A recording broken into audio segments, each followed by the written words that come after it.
Lynn Bradescu, how are you? I'm living the dream. Living the G. God bless you, woman. Living the dream. Yeah. Oh, I love that one. Talk to me about your dream. You're running for city council of Boise. Tell Yep. me why.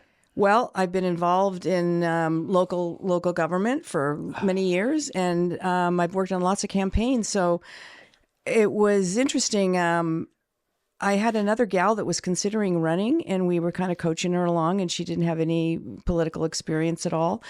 And she agreed to do it. And I thought, wow, I'm going to be helping this person, and it's going to be a lot of work. And I went home and I went to bed and I rolled around for like 5 or 6 hours. And I got up to get a glass of water, and I was just like, wow. And then it was like God tapped me on the shoulder and said, you need to be doing this. So I called her the next day and I said, would you be upset if I ran? And she said, absolutely not. You do it. I feel much better about it, and I'll run for something later on. So that's how it happened. And within a couple of days, I went down and filed and got my team in place and ready to roll. So here we go. Yeah. Why though? Like, you are obviously engaged in a lot of things. You have a professional career. You have other things going on.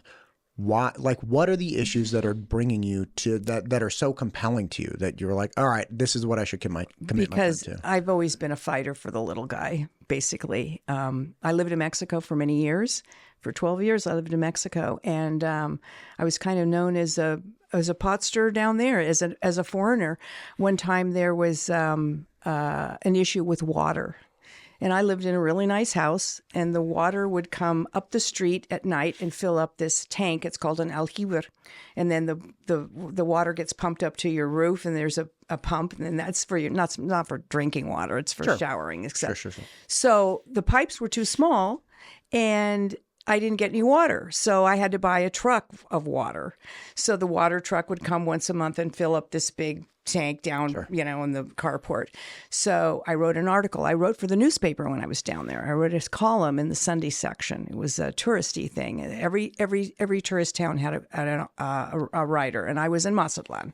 So I was write all these articles. So I wrote this article about the poor people in the colonias living out, in the neighborhoods far away, or having to go to pump water and get a bucket of water to take to their house because they didn't have any water because they kept building more hotels for the tourists.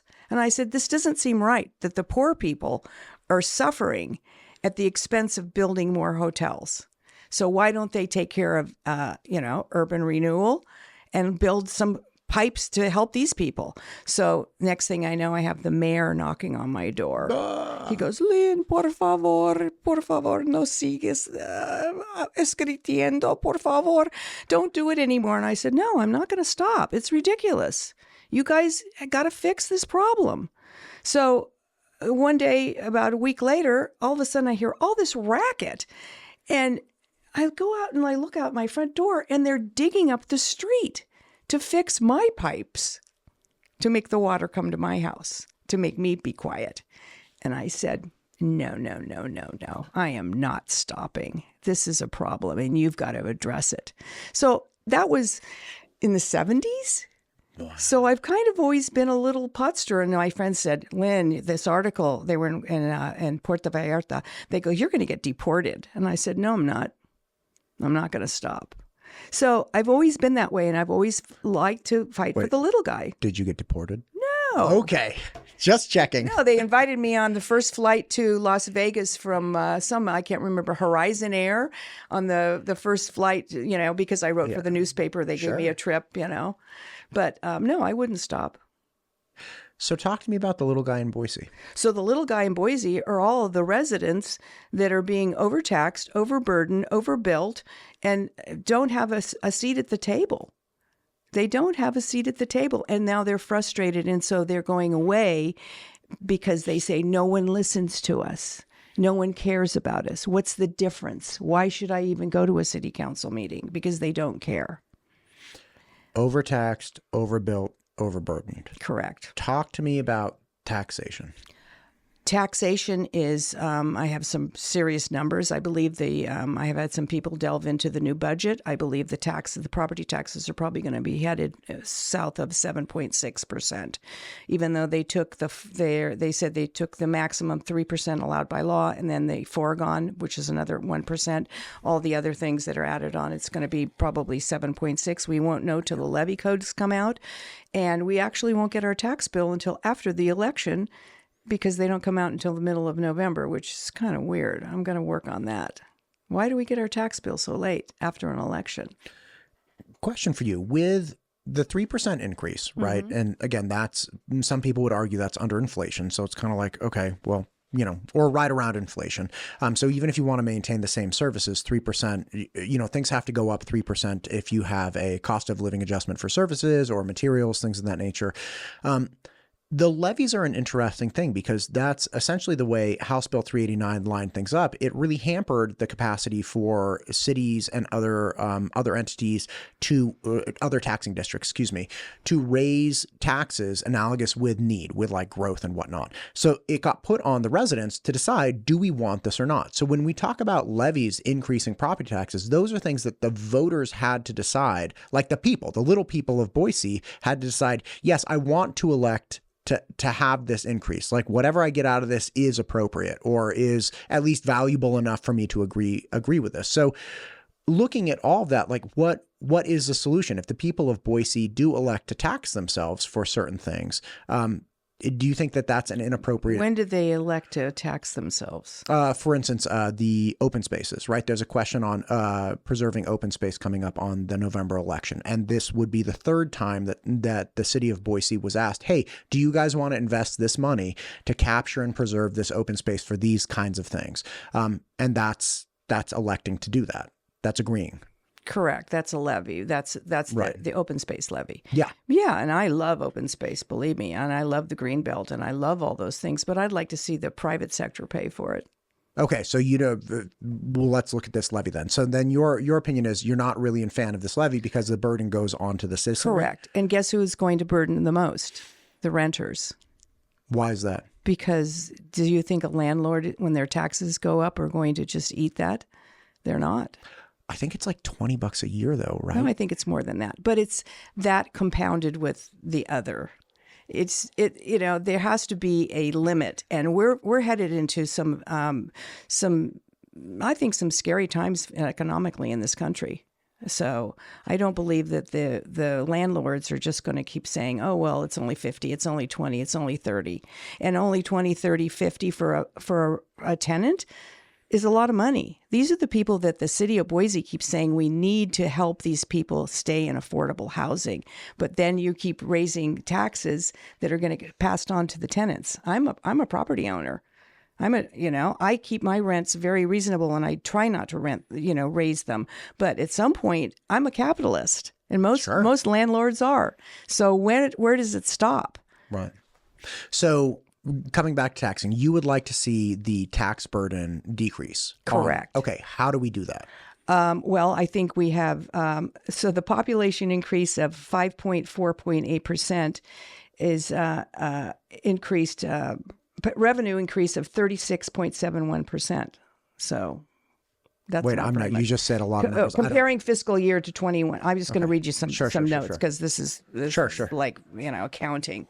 Comparing fiscal year 21 to fiscal year 26, the population increase of 5.8%, 240,000 to 253,000. Revenue increase of 36%, 497,900,000 to 680,700,000. Okay, so what you're saying is the population went up roughly 5%, right. But the revenue for the city went up. Now that's revenue, right? So there are a lot of things in there. Like if you open a bunch of new businesses or whatnot, that increases revenue without necessarily increasing, like the tax rate. So what are those numbers that you're trying to tell me? With a property tax revenue increase of 50.6%. Okay.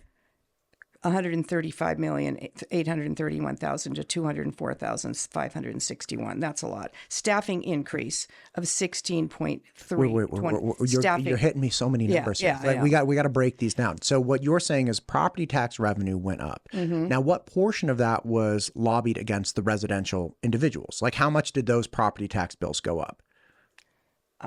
Because the property tax accounts for like industrial, commercial, right, all of those things. Well, we have spent $937,952,000 on the airport, an average of $156 million per year. The airport is a big increase.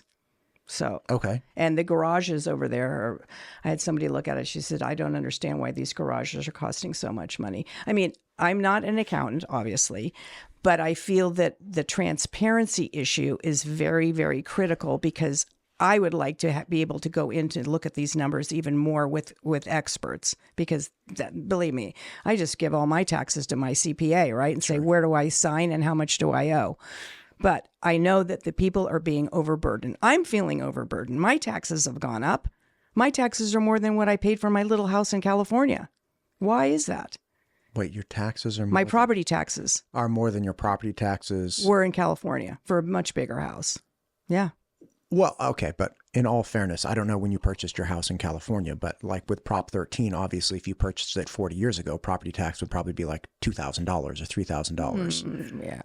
Well, So like you're not really comparing. If you bought that house now versus buying your house now here, the house in California would probably be like a 5x on property tax over, purchasing that. Correct, but you'd be taxed at the level of what if you're buying a house for $1 million, you know that your property taxes are going to be X number of dollars, right? So you factor that into your payment or whatever every month. Yeah, of course. But when I buy my house for, let's say I bought my house here for $200,000 and now it's assessed at $700,000, why am I paying what the next door neighbor sold their house for? Why are you paying what the next what assessed value? Why are my taxes going up? Well, that's in the Idaho Constitution, right? Right. But the city of Boise is taking the maximum plus the foregone. So Gotcha. I think they can roll it back. And the staffing is increased 16.23%. So the city of Boise now has 2,133 employees. And how many should they have? Not that many, because they have departments of efficiency for new employees for that. I mean, I'd have to go down there and look at all the staffing. The budget is 205 pages. Who's going to go through that? Yeah. The efficiency, the wave of efficiency is really interesting because it does take, it's the old adage, right? It costs money to make money, right? So if you want to increase efficiencies, you're like, okay, who do we assign? We assign Brian. Like, Brian, go do the thing. Like, look over the 205 pages, right? Like, find us some money. And like, Brian goes off. But then whatever Brian was doing originally, he's not doing. Like, so it takes staffing to find efficiencies, right? So would you be a proponent of like, no, we should eliminate that position? Because it sounds like they're looking for ways to reduce the budget. Am I understanding that like I'm department looking correctly? for ways to reduce the budget, yes. And I want to know why we have so much staffing, 2,133 employees. For the population hasn't grown that much. What are they doing down there? The 26 proposed budget includes $293 million for personnel with 2,133 full-time employees. That's an average of $137,000 per full-time employee salary. And I'd have to look and see if that includes benefits, because I can't believe that some low-level staffers making $132,000. If they are, I'm going to go get a job at the city. You and me. Yeah, Let's right. Go fly today. Let's go get a job at the city of Boise. Yeah, I'd have to imagine that's likely. All in with healthcare and benefits and things of that nature. Okay, so bottom line is you think we should be paying less, or not we, because I don't live in Boise, but you think we should, Boiseans should be paying less in taxes. Right. Nowhere necessarily in particular that you think it should be shaved off of. You're just saying in general that you have you suspect that there's a high probability there that you could get some decrease somewhere. Absolutely. Gotcha. And so when I go out and I door knock, The residents are all concerned about the property taxes. That is the number one issue that they're concerned about, especially older people. They go, I am going to be taxed right out of my house. Where am I going to go? They're going to go to one of those affordable apartment units? Is that where they're going? I don't know. What do they say? I don't know. They don't know either. No. You're going to go to live in a little box downtown? I had Bill Roscoe, Reverend Bill Roscoe on from Yes, Boise very good Rescue friend of Mission. mine. In fact, I want to show you something now that you mentioned Bill Roscoe. What do you want to show? So I was just at a luncheon last week, and Bill gave me this award for my philanthropy work for the Syringa. Beautiful. Yes. So Bill actually endorsed me for city council at that luncheon. That's beautiful. Yes. That's beautiful. So Well, I'm very, very proud of this. He invited me to luncheon. I didn't know he was giving me an award. I was like, wow. How cool. He's a wonderful person, and he's from the same area that I'm from in California. He's from Santa Rosa. Did you know that? Yes. Yeah. Yeah. And we served together on the Boise City Ada County Housing Authority. So I am very concerned about housing. And he came in recently and he said that one of the fastest growing segments of the homeless population is elderly individuals. Correct. Who have no history of drug abuse, who have no history of mental illness. Not saying nobody does, but this segment, which is like, no, you are a fully functional, totally normal member of our society, and you just outlived your capacity to pay for your life. Mm-hmm. And like, now this is what you got. Like, you're homeless now. It's very concerning. It is very concerning. And when I knock on a door and I'm talking to someone 75 years old, they go, my taxes are going up. And they don't qualify for the circuit breaker because they make their income is a little bit higher. So they don't get that lower property tax rate. I mean, now we do have something for veterans of disabled vets, which is really great because they can basically get, completely eliminate their taxes if they're 100% disabled, which is awesome. And I hope that a lot of people don't even know about. I mean, I hope that they know about it, and there should be outreach to help our elderly citizens. Overtaxed, overbuilt. Correct. Talk to me about building, because this is one of those, like, how do you unpack this one, right? Every single city in the Treasure Valley is talking about growth. Help me understand it in Boise. I want more affordable, and I want home ownership for people. I am distressed at seeing all these big apartment buildings going up from mostly out-of-state developers, which they're taking the money out of state, right? So they build a building here, and then they take the money out of state, the income. I would like to see workforce housing, some sort of workforce housing where we have firefighters, nurses, doctors, paramedics, teachers be able to afford to live where they work, like downtown. Workforce housing is a great program. You buy something, it's called deed restricted. So you buy it with a lower interest rate, and it's deed restricted. So you maybe, let's say you're a single guy, you live there for 5 years, then you get the dog, then you get the girlfriend, then you want to move out to Emmett. You're a firefighter, you're working 3 days a week, and you want that little slice of the American dream. So it's deed restricted, and you can't sell it for market rate. There's a percentage, there's calculations. They've done this in California many times. And one of the good things about California. So I would like to see more of that. And I think that's a very, very, very important program. And we're not seeing it. We have apartments. It's a mentality. You're going to live in an apartment your entire life, and you're never going to have that American dream. I'm against that. I want everybody to have the American dream. If you want to live in an apartment, fine. But they're building luxury apartments. They have bike washing stations, dog washing stations, bike repair, coffee shops. You call the landlord if your faucet's leaking. So you never really think about the American dream. Are we going to a culture where the American dream is going to be squashed? Is that the plan? Well, okay. I'm asking you. What do you think about the American dream? Well, I love the American dream. Yeah. The struggle I run into, which is, okay, we have this really nice rental option, and that's responsible for killing people's capacity to enjoy homeownership. And those two things to me, and again, I don't know, they don't seem like they match up. It's like, no. Not being able to buy something is when you have problems with like pricing or stock. And those, of course, are very intimately tied. But having the presence of a desirable alternative is not preventing people. It's just, hey, look, you can purchase and you can deal with the faucet. Like I know a gal who's in real estate right now, and she divorced, has 5 kids, and several of her kids are older. I think her youngest is like a 5th or 6th grade or something.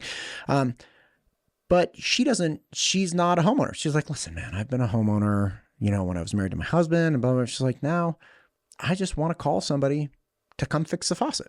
Right? Like that's her jam. And it's like, no shade on this woman. And it was interesting. I'm like, oh, wow. Like, so you're in real estate. You have been a property owner, like all these things. And you don't want the hassle right now. So I don't think the existence of a rental for this gal is crushing her capacity to engage in the American dream. It's an alternative and a choice that she engaged in. Right. So saying like, hey, I have an apartment.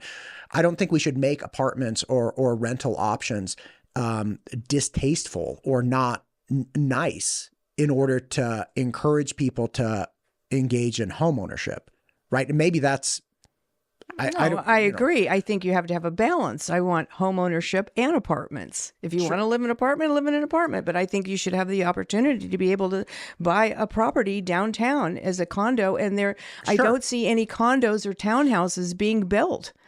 And this modern rezone that they passed, now the Londoner Neighborhood Association is suing the city, because there's going to be 189 unit apartment complex looming over single level homes. And they didn't even have a homeowners association. So that's a lawsuit. It hasn't moved forward, but it's been filed. And those neighbors are very, very upset. This is a fragile neighborhood that, there are 189 apartments that are going to be looming down in your backyard. Okay, so deed restricted properties, your idea is, and these are, like just normal single family homes, or are these like in a building or what? Well, they could be anything. They could be small homes, they can be condos, they can be townhouses. But essentially a type of real estate product that you can purchase it, but when you go to sell it, you will never get market value, or you won't get the market value. You can't sell it for the highest bidder. No. So you have artificially decreased housing stock. And would anybody be able to qualify for these, or would they be income? No, it would be income. It would be based on your income. And so the person that gets it at a lower interest rate, and then it's deed restricted. So they do build equity. They still do. They still build equity, but not as much as market rate. So they're getting that American dream. They're because maybe they couldn't afford to buy a property or a condo. They're like, I own this. I can paint the walls the color I want. I can have a dog. So those are the important things. They did it in California, Hamilton Air Force Base, when they decommissioned the base. They did this, and it worked out perfectly. And they had to go in the lottery. It was so popular. Gotcha. So that's for people within a certain income You're paying range. The landlord every month, Why not pay yourself every month? Sure. No, I totally understand. It's capitalism. So that's for people within a certain income range. Okay. So that's one piece. For people outside of that income range, or people that just aren't ready to purchase a home, like if you're 19, you're likely, I don't know a lot of 19-year-olds who purchased their first home at 19. I know everybody who comes in here says they did it, but I don't personally know a lot of people where it's like, oh, that person's 19 and they purchased a house, right? Like I purchased my first home when I was younger as well, not 19, but so what about people outside of that, right? Because there's a big discussion about the working poor, where people are making too much money to qualify for reduced income programs like deed restricted housing, but they don't make enough money to compete on the open market. So for those people, I presume you're emphasizing like this is where we need the intermediate step of condos or townhouses or something of that nature, so that they can start attaining home ownership at market rates, and then start walking up, as most people do, the daisy chain, right? It's like you get a condo or a townhouse, and then you go to like a 3-1, and then by the time you're 45, you got like the 5-4 on an acre or something. So what about those people? How do we engage in getting more housing for those people? Well, I know Senator Crapo's working on a program, and I heard about it at the Housing Authority. So there are some bills coming forward to help people get into home ownership, and we'll see what happens with the cutbacks and DOGE and all that. It's been very interesting, but we have to wait and see. It's a wait and see, but I'm all for that, and I think builders can help. The builders can help. I mean, there's tax credits. There's a lot of tax credits. There's a lot of tax credits for like townhouses. There's tax credits to build. I know New Path. The tax credits are there for there's the expansion of the New Path on Fairview. I don't know what that is. New Path, the homeless housing. Okay. There's tax credits for that. So they build them and they get tax credits. But that's for homeless people. Right. We're talking about like the intermediate step of... There should be all kinds of programs. I mean, I think that we have to research that, and we have to encourage builders to get into these tax programs, and the government has to help people get these tax credits. Okay, but what I'm we not know... in the legislature. No, of course. For what we know right now in Boise, not Senator Crapo or homeless people, but what we know right now for the city of Boise, it sounds like you want more attainable homeownership for people. How do we do that for people that are not in the lower income or low income qualifying bracket? Well, I haven't really looked at Idaho Housing and Finance, but I know that they do have some programs for first time home buyers. So there are some low interest rates beginning, and I know that there's some credits for people that have good credit and have saved. So there are programs out there. If you just have to look and look and look, and then encourage people to get involved in those programs. Do you think that it's a supply? Like, do you think we have sufficient numbers of townhouses? No, of course we don't. So how do we get more of that stuff?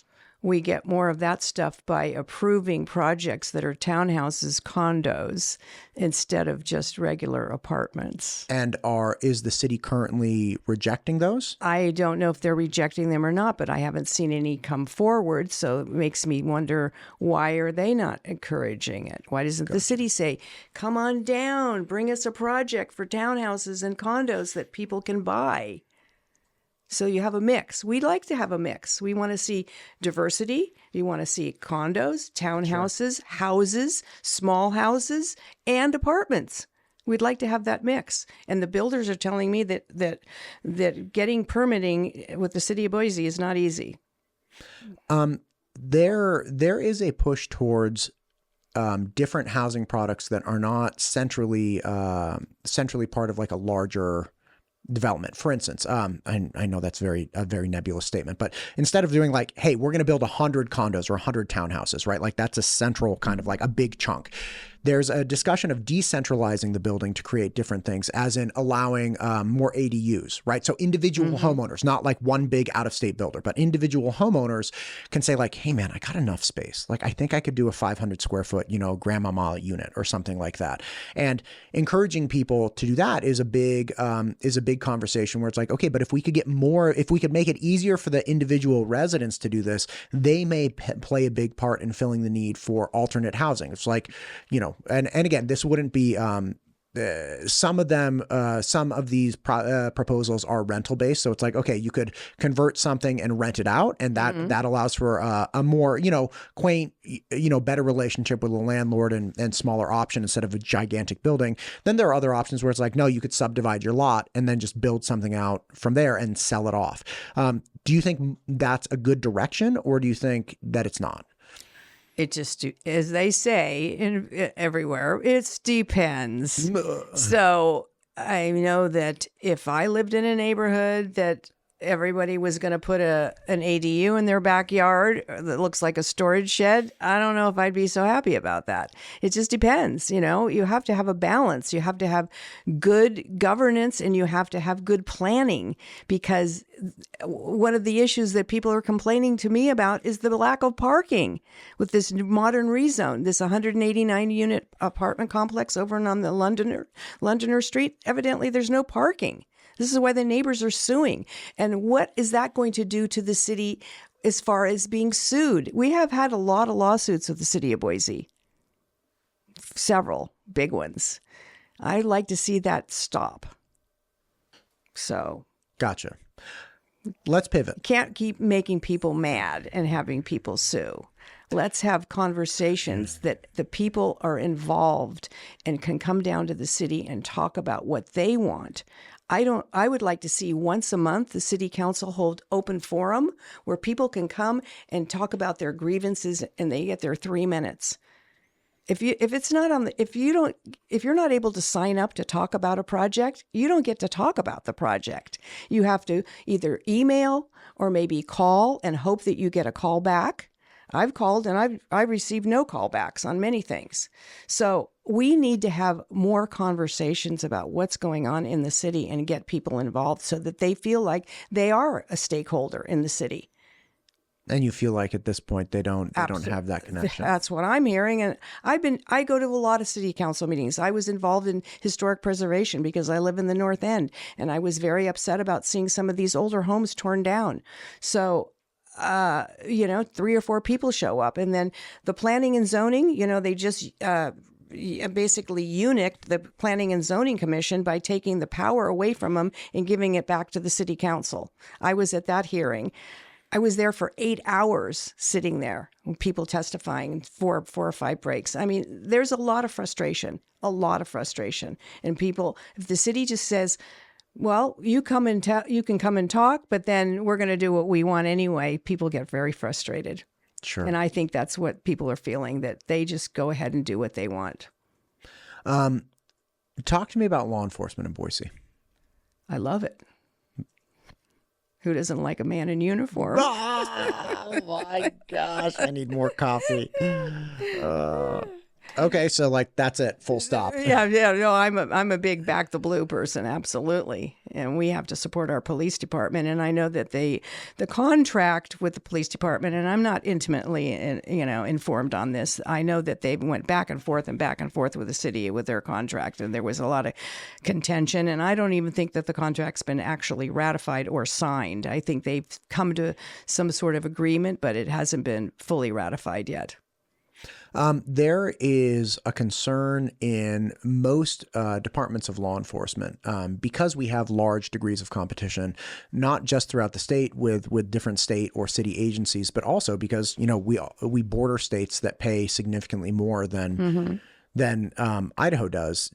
There's an issue with increased cost of essentially salaries and compensation for law enforcement in order to keep high quality people. Like you could put out a offer for employment for $10 an hour and you'll probably get somebody, but it's not going to be the person you want, right? So the people you want, those people have other options. And again, there's this big pressure. So how do we balance keeping budgets low and not having budgetary increases with still funding law enforcement? You let the cops have the workforce housing units. You mean the ones that are income restricted? Yes. Then the police, a new young cop can have a house right downtown. Sure. But what about the cops that, income out of that? Like, is the value proposition for being a Boise police officer one that should be, hey, we're not going to pay you very much. In fact, we're going to pay you so little you qualify for our low income housing, but that'll all come out in the wash because you get low income housing? Well, look. Idaho is a great place to live. I love it here. I mean, I'm a big fan too. My only regret is that I didn't move here sooner. Absolutely. So, you're not going to get the salary that you get in Oakland, California. But sure, would you really want to be a police officer in Oakland, California? I don't think so.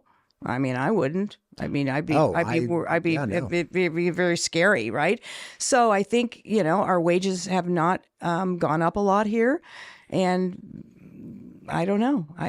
It's a big conundrum, but you're getting a better quality of life here in Idaho than you are someplace else. Sure. So, I'd like to be tall and skinny. It's not going to happen. So, sometimes you just have to, Oh my gosh. Yeah. I had Rick Hogeboom on a couple months back. I had him on again recently. He's running for mayor of Nampa. And he's currently the Canyon County clerk. And we were talking about law enforcement, again, months back. And there is a sentiment that, hey, Idaho does support law enforcement. But there's also this conflicting principle of we don't like government spending. and we don't like budgets that increase at all, like by $1. We don't like that, right? Like we want lower budgets. Those two things conflict, right? Like you don't get to have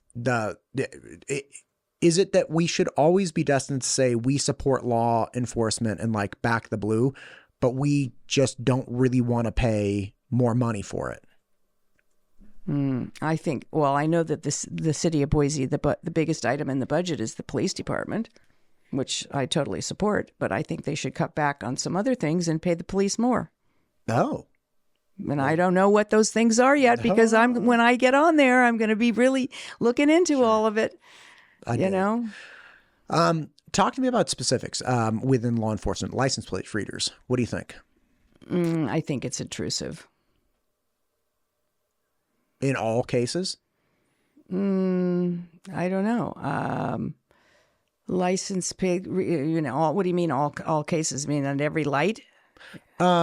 Well, no. So license plate readers can be used for a myriad of different things, right? So there's, you have light cameras, you have parking enforcement, you have actual crime. For instance, the would-be assassin that tried to take out now President Trump, the guy who was like on the golf course, they caught him because of license plate readers because he took off and they were able to identify his car. There are notable instances in Idaho where somebody has committed a crime in, say, Canyon County, and then they were able to identify where that individual went or did not go, and then say like, okay, this person didn't come through this area, he didn't come through this area, they must have gone this direction, and things of that nature. So there are utilizations for them where they're able to do a myriad of different things.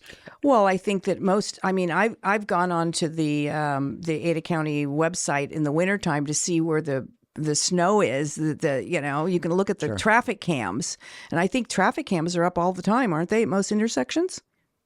Oh, I'm an idiot. Don't ask me. Yeah, they are. So I think that they're already recording most intersections. So I don't know if they need to be taking a snapshot of our license plate every time you go through. I know at Golden Gate Bridge, if you go through and you don't pay, you get a ticket in the mail. So, I mean, Big Brother is out there, and I think it's going to continue to be out there. But so you don't mind them having cameras set up. You just don't want them taking any functional data out of the cameras. Functional data, meaning? Like license plates, like information. Well, I think if there's a crime committed, we have to be able, like you said, they caught the guy that was trying to assassinate the president because they looked at the traffic cam. Right, because of the license plate readers specifically. Right, so like you. But how did they know that was his license plate?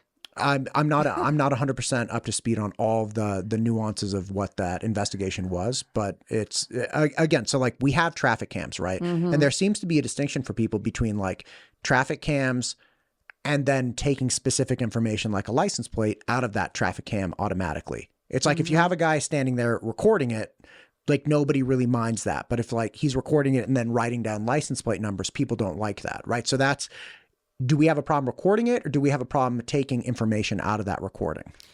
I don't know. Maybe you only take a picture of a license plate if they run the red light. Maybe not every single time a car goes by, but if it actually runs the red light or is an accident, then I think it's good to have identification. I mean, I almost got T-boned downtown a few weeks ago. Yeah. I mean, it was scary. Talking about accidents, what do you think about those the scooters? Every time I go downtown, it's like, well, there's like 6 of them in front of my house right now. So if whoever left the scooter over by my house, would you please come and get it? I white knuckle my car. It's like this. I'm like, oh no. And there are people going the wrong way. There's like people hugging on to other people on one scooters. Like, oh my gosh. Yeah, but remember, we live in a very libertarian state where people get to do what they want, right? I don't think that's. I think we're less libertarian by the day. I mean, is that a good thing or that's a bad thing? I don't know. I'm an idiot. Personal responsibility takes. When are we going to teach people that, it says no one person on a scooter, they get 2 or 3 people on the scooter. I saw some girls yesterday. They look like they were 9 on those scooters. So terrifying. The parents have to give them the credit card. So, where does it stop? I don't know. I think the city is going to make some rules about it. I think they're looking at getting rid of them. That's my gut feeling, that they're going to say these things are a nightmare and we're just going to get rid of them. What would you be in favor of, keeping or getting rid of? I would say keep them. Keep them. I mean, I would, because until something really terrible happens, and it won't be up to me to make that decision, you know. Keep them until somebody dies. Well, I mean, no, it's fine. Like, I get it. Because, like, you can't, there are people in this neighborhood I am that do for it. less government, not more government. Sure. And every time you say, you know, we can't do this because somebody messed up, you know, there's always one rotten apple in the barrel. Where does it stop? That's a good question. I'm with you. Yeah, listen. I understand. Like, that is a problem. I mean, they're a pain, but there's also all kinds of things that are a pain. Like people walking their dog and pooping on your lawn is a pain, you know? So, you know, are we going to legislate that too? I mean, we should. That should be a ticketable offense. Like if you catch somebody on an iPhone letting their dog just drop it on your front lawn, and like law enforcement goes out and like we use AI to find the dog and the owner, and then it's like you get a $25 ticket. That's a poo-poo fine. I think they have something like that up in the foothills. They've done. Hell yeah. They were trying to make it illegal to let your dog off leash because I think they can be off leash or in the foothills. Sure, and so they went up there and they put those little flags where the poop was, and you couldn't even. It was so concentrated with thousands of flags. I mean, come on, people, be responsible. Pick up your dog poop. How hard is that to understand? So get on the scooter and have one person on the scooter and don't, you know, run over the old lady in the intersection. And don't get run over. We need to have an etiquette class. We need to have a government mandated etiquette class. How about that? Is it funded by the government, or is it public private partnership? Yes, it's government mandated, but you have to pay the $25 to the private company. And speaking of public-private partnership, I have an idea about the $1 million miles that they want to put between the parks and so the kiddos can have a paved area to walk. $1 million miles. Help me understand. So the city of Boise is talking about paving from housing, I imagine as apartments, so that a kid can walk 10 minutes. So there's a connection from 10 minutes to the next park, which I don't know how many parks there are, but that would seem like there'd be a park very close to everywhere. Yeah, I think that's the goal. Yeah, to get parks. Yeah. So that's fine. I love parks. Okay. I love parks. I mean, that was one of the things that attracted me to Boise when I said, this city has something for everyone. Old, young, and in the middle. And it really does. I mean, you go to some cities and it's all geared to the youth and really not for elderly people. But here we just embrace everyone. Sure. And that is why I love Boise and I want to fight for it. I really want to fight for it. And I want to fight for everyone. And I want to listen to everyone. And my phone number will be published and I will be accessible. And I will have town halls once a month. It's because I want to hear from the people. I want to hear their issues because my issues are not important. I want to hear from them. Sure. But anyway, the $1 million mile. Sure. Instead of having the taxpayers pay for it, I believe that we should have a public-private partnership, and the private sector should pay for those miles, and they should have little plaques, excuse me, on the mile that say, paid for by the Lynn Bradescu Foundation. Do you have a foundation? Well, no, but maybe I will someday. $1 million checks. So I think it would be fabulous that you have the little, you know, like down in Hollywood, the Hollywood squares. No, I get it. So was the idea that they would be like, who would be mandated to pay? Or would it just be please pay us $1 million and we'll give you a plaque? They would have their plaque there. I mean, they give naming rights to the stadium, right? What is it called right now? I saw Malaluka's name up there. How about the Malaluka Mile? They got plenty of money and they can write it off. I think it's a fabulous idea. They can write it off. Right. They got the money. Exactly. So let's get the private sector more involved in paying for some of this stuff. We are a very generous state. I don't think I've ever been to a state that is more generous than Idaho. In fact, I think we have more philanthropy here than anywhere else. And I think we have more volunteerism. And I think we are wonderful giving people, and we can give more and we can help more people. And that's what I want to do. One more thing on transportation since we got on the scooters. Talk to me about Valley Regional Transit and the public transit in the city. What is that? Valley Regional Transit? I'm kidding. I'm like, is that a bus? The buses that have 4 people on them? I can't tell. I don't understand what's happening right now. Okay, talk to me about public transit. I don't know. I don't understand it either because there's no one on the buses. I drive down State Street every day. I don't see anybody at the bus on the bus. How are we going to get people on the bus? I don't get it. Okay. So the buses are underutilized. Correct. Okay.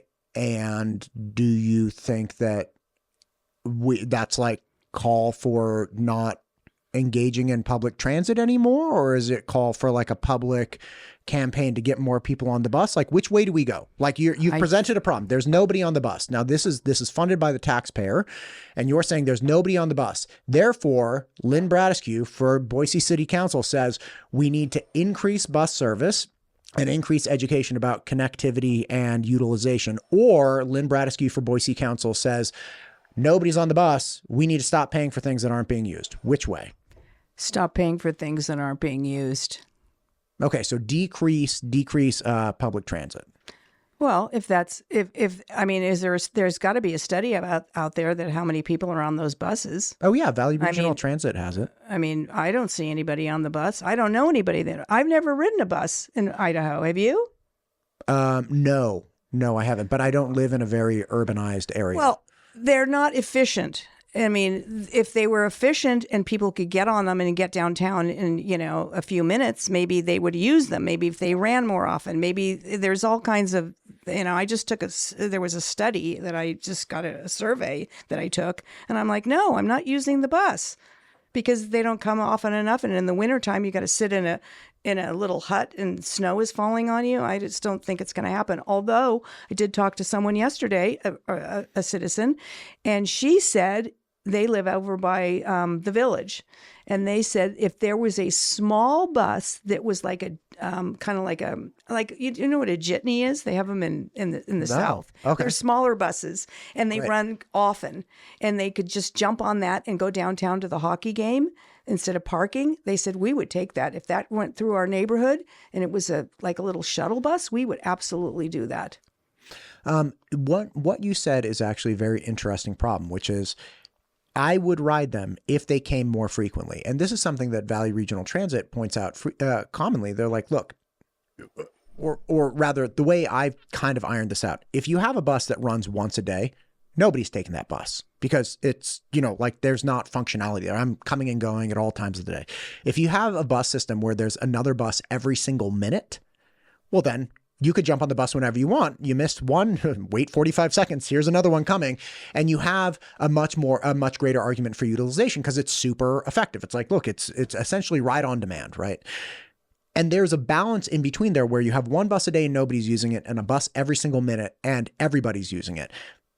But there's a balance in there where it's like, okay, we have underutilization. So is the answer that we get rid of it, or is the answer that we increase funding towards it? Because we know if we put more buses on the street, as you said, if they ran more frequently, you might be inclined to use it, but they don't run frequently enough, so you don't use it.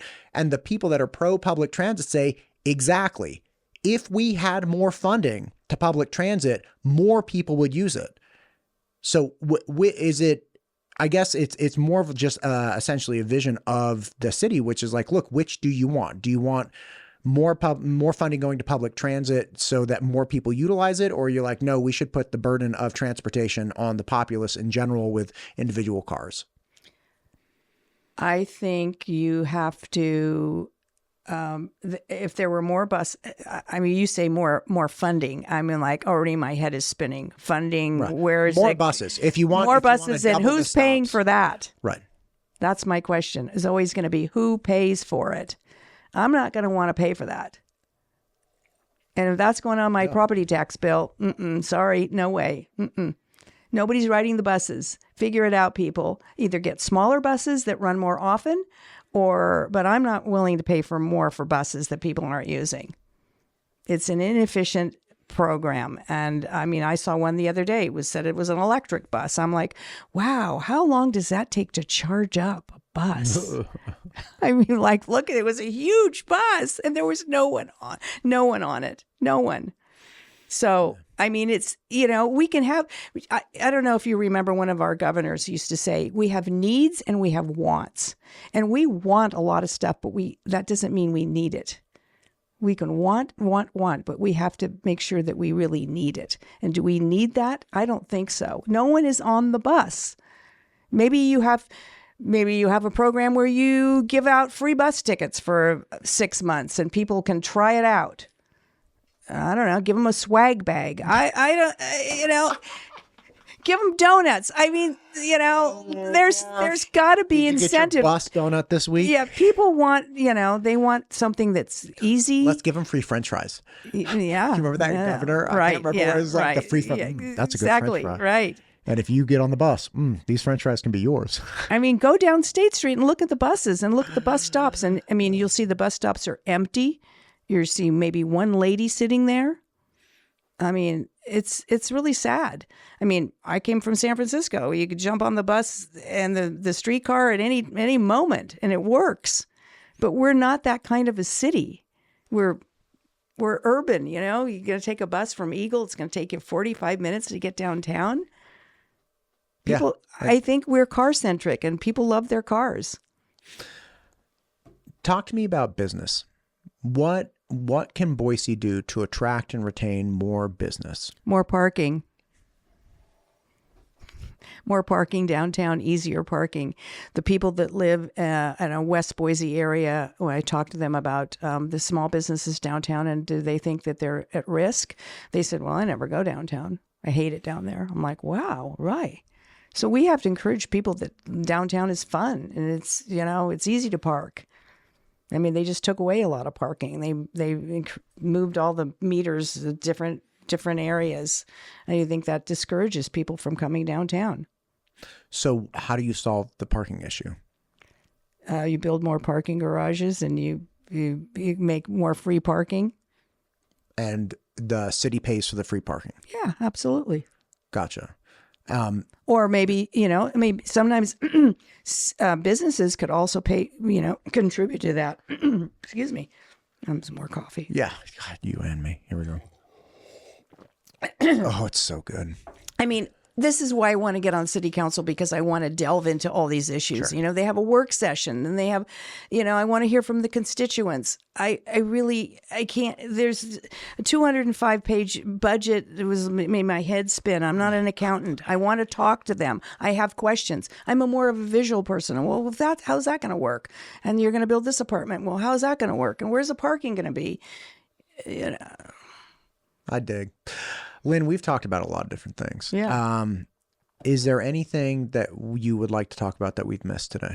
Oh, I want to talk about the Interfaith Sanctuary situation. Hit me. And that has become very disappointing that the city did not listen to the residents. And that is more or less one of my cornerstones of my campaign, because that should not have happened like that. Well, okay. Can you give me background and tell me what happened? Yes. Well, they filed for the permit. I mean, there's been two. When you say they, who's they? The Interfaith Sanctuary to move the shelter to the current, the new location on State Street. Okay, great. So there's been two lawsuits. So they went to the planning and zoning. I mean, it's a long story. It's very, very long. The point is, Interfaith Sanctuary applied and then moved its building to an area, and the residents in that immediate surrounding area did not want the Interfaith Sanctuary there. And the city said, hey, this checks out with our planning and zoning regulations, checks out like we don't have a... No. Okay, great. So help me understand. Planning and zoning initially turned it down. And then what? The permit. Okay. Then Interfaith Sanctuary appealed it to the city council. Great. And the city council overrode the planning and zoning. And they were declining it based on what? Like, what did the city council override? It did not. This planning and zoning denied it because it did not fit the conditional use permit. The area did not support that type of a business being there. Gotcha. So then the city, the Interfaith appealed it. I mean, this is just the cliff notes here. This is please. Very, very, very involved. Then the city appealed. They appealed it. The city overrode the planning and zoning, and then they started building it. And then it went to the Supreme Court because the Veterans Park Neighborhood Association sued, and the Supreme Court agreed with the planning and zoning that it should not have been given the Gotcha. permit. So then the city of Boise decided that they would take away the power of the planning and zoning. And so they eunuch them. Whoopsie. Yep. And they said, oh, well, now we're going to make all the decisions. So, I mean, I've been going to the meetings, and it's really bad. And so now it's back being appealed. And there was an appeal on the 9th at City Hall. And it wasn't an appeal. It was a, what do you call it? It wasn't an appeal, but the Interfaith Sanctuary was supposed to put one of those giant signs in front of the location that says public hearing, right? Sure. Well, they didn't put the sign up. Oh, public notice. They didn't put a sign of public notice. Yeah. So that was canceled. And I'm worried about, if you can't even put the sign up, how are you going to run that place? I mean, I am all for supporting our homeless population and with what services that they need. And Reverend Roscoe with the Boise Rescue Mission does an incredible job. That is a program that works. This is a low barrier shelter in the middle of a residential neighborhood. I do not believe it should have been permitted for that location. It should have been somewhere else. And this one specifically falls on the city council because they're the ones that overrode planning and zoning. Correct. And then once planning and zoning, the Supreme Court agreed with planning and zoning, they took the power away from planning and zoning to prevent the project from moving forward and continued on. Correct. So it's still being litigated, and there's mediation failed. And so when I went to the planning and zoning meeting, when they passed it back, there wasn't even a quorum. So that's being I mean, it's a mess. It's a real mess. And I mean, there were like 200 people in that room, and we had to wait. I was there for 8 hours. And I'm a realtor. So the properties that are behind the Interfaith Sanctuary, the new one, those people are having a hard time selling their properties now. Oh, I would not. Yeah, I could imagine. So I don't believe that their location is appropriate. I do support our unhoused population with programs that work, and I want to see them get better and be productive citizens and help them any way we can, because we know that there's situational homelessness, like you lose your job and then you start couch surfing and then, it just spirals. But then there's mental health and then there's drug addiction. So it's a big pie, and we have to figure out a way to help people. But I don't think that is the proper location, and the neighbors are upset and they weren't listened to. I believe it was people from the Veterans Park, homeowners. That's what it is, right? Yes. They had reached out to me months back, and I sent them back, yeah, sure. Like, I'd love to understand what's going on. Mm-hmm. Because as I looked at it, I'm like, there's something weird going on here. And again, I don't, I consume information for like 12 hours a day, every single day. So It's like, there's a bunch of junk rattling around in my head. And that one in particular was like, this seems like there's something going on that is worthy of understanding. Absolutely. So and those people are listening, holler. I'd love to have you on. I printed out, so I was looking at the appeal and the mediation that got canceled. Got canceled because of not having the sign up. Sure. So now there's another one coming up on September 30th, but the sign still isn't up. And I think that they have to have it up like at least 2 weeks, 3 weeks before so that might get canceled. But anyway, that was just one page about the mediation being canceled. And then the report is 100. I was going to bring it. It was 168 pages. I'm like, wow. So, it's a lot. It's a lot, and we have to do better. We have to do better with our communication to the citizens, and we can't. I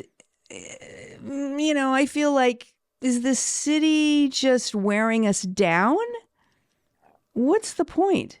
You just keep fighting and fighting and fighting and being less transparent and less transparent, so that the citizens finally say, I'm not worthy. They don't pay any attention to me anyway. So what's the point? I mean, people eventually just get worn out. Yeah. And we have to have transparency to have a good, wonderful city. Someone at City Hall says this is a city for everyone. Is it? Is it a city for everyone? I don't feel like it's a city for everyone. It really bothers me. And I want it to be a city for everyone because I love this city. And I'm going to fight for the people, the little guy. We have to fight for the little guy, all kinds of little guys. homeless people, renters. Everyone should have a seat at the table, not just some. Well, Lynn, I appreciate you.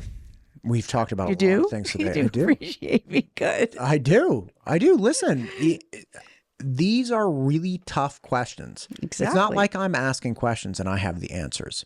I just know what the questions are, right? And there is no right answer that resolves everything for everyone. Absolutely not. Right? Like, just look at Interfaith. It's like, okay, we have a problem with homelessness, which is tied to all kinds of things, including housing affordability and, services for people with drug problems. And then you have problems with, people in that neighborhood might feel like, yeah, we should have something that supplies services and supplies housing to people that find themselves without housing, but they don't really want it to be in their neighborhood. They're like, my house value just went down $100,000. So it's like, okay, you got to have sympathy for them. They may be sympathetic to the problem. Like, it's not like these are real easy problems to fix. And again, I appreciate you coming out and having this conversation and talking through them, because again, I don't know what the answers are. Like, I'm just the idiot with the camera. And, again, so yes, I do very much appreciate you having me on and let me vent a little bit. And I hope that anyone that wants to talk to me about any of these issues, feel free to call me 208-949-7133. That's my phone number. And it's Bradescu for Boise. And I'm willing to listen to anyone. And I want to find out what the issues are, because I want it to be a city for everyone, because I love this city. And I'm a fighter. Some people have called you a barracuda. Some people have. Lynn, thank you for coming out today. Good luck with your campaign. Thank you so much.